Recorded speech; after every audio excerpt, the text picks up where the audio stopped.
ایک دفعہ کا ذکر ہے کہ ایک شہر میں دو دوست رہتے تھے۔ ایک کا نام احمد تھا اور ایک کا نام شہریار۔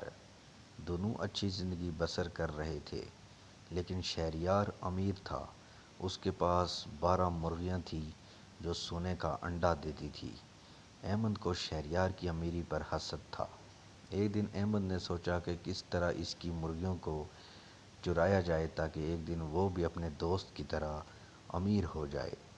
پھر ایک دن احمد بہت ہمت اور کوشش کر کے شہریار کی ایک مرغی چرانے میں کامیاب ہو گیا۔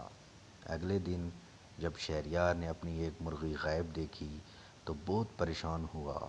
اس نے اپنے ارد گرد محلے کے لوگوں سے معلوم کرنے کی کوشش کی، مگر کسی کو بھی پتہ نہ تھا کہ شہریار کی مرغی کس نے چرائی ہے۔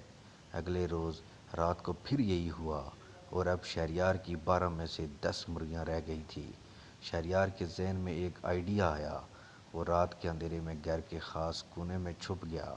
اس نے دیکھا کہ اس کا دوست احمد ہی آدھی رات کو گھر میں گھس کر شہریار کی مرغیاں چراتا ہے۔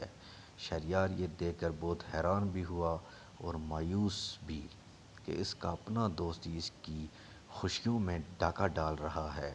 پھر کیا تھا، شہریار چور کو پکڑنے میں کامیاب ہو گیا اور احمد کو اس کے جرم کی سزا ملی۔ احمد کے ہاتھ سزا کے طور پر کاٹ دیے گئے۔